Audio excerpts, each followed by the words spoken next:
Hello, ലൈബീസ് കിച്ചൻ്റെ പുതിയൊരു വീഡിയോയിലേക്ക് എല്ലാവർക്കും സ്വാഗതം. ഇന്നൊരു പുലാവ് ഉണ്ടാക്കാമെന്ന് വിചാരിച്ചു. അപ്പോൾ അതിനായിട്ട് കുറച്ച് വെജിറ്റബിൾസൊക്കെയാണ് എടുത്തിട്ടുള്ളത്. Green peas, cauliflower, carrot, beans, capsicum, സവാള, ഉരുളക്കിഴങ്ങ്, അതേപോലെ മല്ലിയില ഇങ്ങനെയുള്ള പച്ചക്കറിയൊക്കെയാണ് എടുത്തിട്ടുള്ളത്. പിന്നെ നമുക്ക് സ്പൈസസ് അതിലോട്ട് ആവശ്യത്തിന്.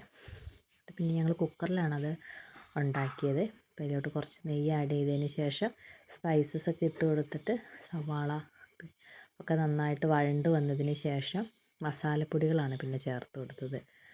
മുളക് പൊടി, മല്ലിപ്പൊടി, കുരുമുളക് പൊടി, പിന്നെ കുറച്ച് ബിരിയാണി മസാലയാണ് അതിലേക്ക് ആഡ് ചെയ്തത്. പിന്നെ നന്നായിട്ടത് വഴറ്റി അതിൻ്റെ പച്ചമണമൊക്കെ പോയതിന് ശേഷം പച്ചക്കറിയും കൂടെ അതിലോട്ടിട്ട് നന്നായിട്ട് വഴറ്റിയെടുത്തു. അപ്പം ഞാൻ കോളിഫ്ലവർ പിന്നെ ഞാൻ അതിലോട്ടിട്ടില്ല.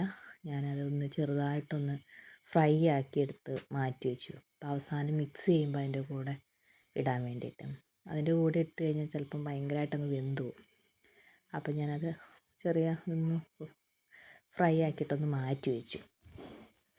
പിന്നെ നമ്മളത് നന്നായിട്ട് മിക്സ് ചെയ്ത് വെജിറ്റബിൾസൊക്കെ മിക്സ് ചെയ്ത് കൊടുക്കുകയാണ്. പിന്നെ നമ്മൾ ബിരിയാണി റൈസാണ്, സാധാ ബിരിയാണി റൈസാണ് ഇതിനായിട്ട് എടുക്കുന്നത് കേട്ടോ. അപ്പം നമ്മൾ നന്നായിട്ട് വഴറ്റി എല്ലാം ഒന്ന് മിക്സായി യോജിപ്പിച്ചതിന് ശേഷമാണ് നമ്മൾ റൈസ് ഇട്ട് കൊടുക്കുന്നത്.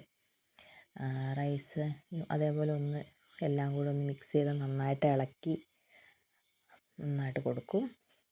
അതിലേക്ക് ആവശ്യത്തിന് ഉപ്പും നാരങ്ങാനീരും പിന്നെ ആവശ്യത്തിന് വെള്ളവും കൂടെ ഉപയോഗിച്ച് നന്നായിട്ട് ഇളക്കി നമ്മളത് അടച്ചു വയ്ക്കും. ഒരു വിസിലാണ് അടിക്കുകയുള്ളൂ. അപ്പം അല്ലെങ്കിൽ ചിലപ്പോൾ വെന്ത് പോകാൻ സാധ്യതയുണ്ട്. അപ്പം ഒരു വിസിൽ അടിച്ചതിന് ശേഷം നമ്മൾ ഫ്ലെയിം ഓഫ് ആക്കിയിടും.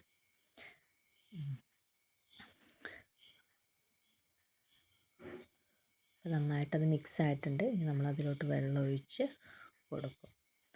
എന്നിട്ട് അതിലോട്ട് നന്നായിട്ടതും ഒന്ന് ഇളക്കി കൊടുക്കുന്നുണ്ട്.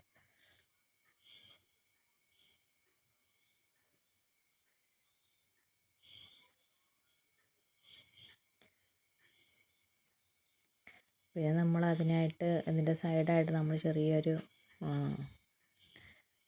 സാലഡ് ഉണ്ടാക്കുന്നുണ്ട്, തൈര് വെച്ചിട്ട് സാലഡ്. അപ്പോൾ അതിൻ്റെ കൂടെ വേറെ ഒന്നും വേണമെന്നില്ല, സാലഡ് ഉണ്ടെങ്കിൽ അത് മതി അതിൻ്റെ കൂടെ കൂട്ടി കഴിക്കാനായിട്ട്.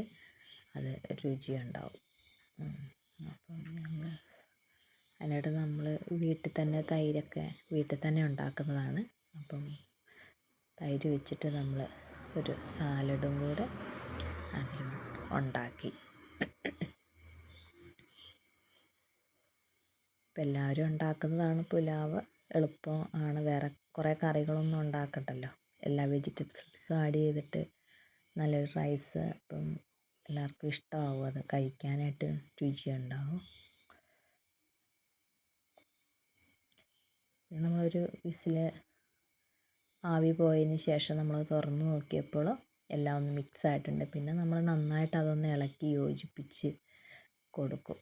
അതിലോട്ട് കുറച്ച് നെയ്യും കൂടെ ആഡ് ചെയ്തിട്ട് കുറച്ച് പുതിന, മല്ലിച്ചപ്പൊക്കെ നമ്മളിട്ട് കൊടുക്കും. എന്നിട്ട് ചൂടോടെ തന്നെ നമുക്കത് കഴിക്കാൻ നല്ല രസമായിരിക്കും. അപ്പോൾ ഈ വീഡിയോ ഇത്രയേ ഉള്ളൂ. എല്ലാവർക്കും ഇഷ്ടപ്പെടുകയാണെങ്കിൽ ലൈക്ക് ചെയ്യുക, ഷെയർ ചെയ്യുക, സബ്സ്ക്രൈബ് ചെയ്യുക. അടുത്തൊരു വീഡിയോ ആയിട്ട് വരുമ്പോഴത്തേനും എല്ലാവർക്കും താങ്ക് യു.